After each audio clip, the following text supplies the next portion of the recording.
ஓம் நமோ நாராயணாய. அனைவருக்கும் நமஸ்காரம். ஸ்ரீ ஆண்டாள் நாச்சியார் அருளி செய்த திருப்பாவையின் இன்று 19ஆம் பாசுரம் பற்றி இன்று பார்ப்போம்.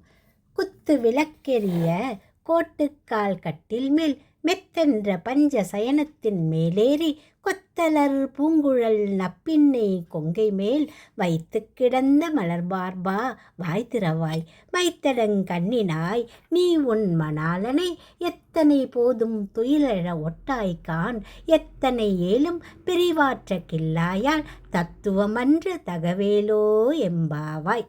குத்து விளக்கெரிய யானை தந்தத்தாலான கட்டில் மேல் விரிக்கப்பட்ட மிருதுவான பஞ்சு மெத்தையில் விரிந்த கொத்தாக பூச்சூடிய நப்பின்னையின் மார்பில் தலை வைத்து கண் மூடியிருக்கும் மலர் மாலை தரித்த கண்ணனே, நீ எங்களுடன் பேசுவாயாக.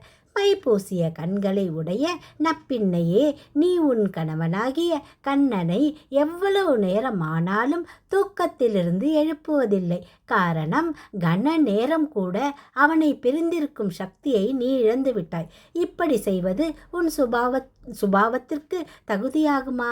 பஞ்ச சயனம் என்பது அன்னத்தின் தூரிகை, இலவம் பஞ்சு, பூக்கள், கோரைப்புல், மயில் தூரிகை ஆகிய ஐவகை பொருட்களால் செய்யப்பட்ட மெத்தையில் தன் மனைவியின் மார்பின் மீது தலை வைத்து தூங்குகிறானாம் கண்ணன். எழுவானா? அவன்தான் எழ விடுவாளா? ஆனாலும் கண்ணன் ஓரக்கண்ணால் தன் பக்தைகளை பார்க்கிறானாம். நீ எங்களுடன் பேசு என்று பாவை பெண்கள் கோரிக்கை எழுப்ப அவன் ஓரக்கண்களால் பார்த்து நீங்களே அவளிடம் சொல்லுங்கள் என்று தன் மனைவியை நோக்கி சைகை காட்டுகிறானாம். தாயே, நீயே எங்கள் கோரிக்கையை கவனிக்கவில்லையானால் அந்த மாயவனிடம் யார் எடுத்து செல்வார்கள்? அவன் உன் மார்பில் தலை வைத்து கிடக்கும் பாக்கியத்தை பெற்றவள் நீ. எங்களுக்கு அவன் வாயால் நன்றாக இருங்கள் என்று ஒரே ஒரு ஆசி வார்த்தை மட்டும் கிடைத்தால் போதும் என்கிறார்.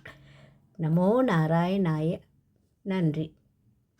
குத்து விளக்கரிய கோட்டுக்கால் கட்டில் மேல் மெத்தன்ன பஞ்சசயனத்தின் மேலேறி கொத்தலர் பூங்குழல் நப்பின்னை கொங்கை மேல் வைத்து கிடந்த மலர் மார்பா வாய்திரவாய் மைத்தடங்கண்ணினாய் நீயுன் மணாளனை எத்தனை போதும் துயிலழ ஒட்டாய்கான் எத்தனை ஏலும் பிரிவாத்தகில்லாயால் தத்துவமன்னு தகவேலோரெம்பாவாய்.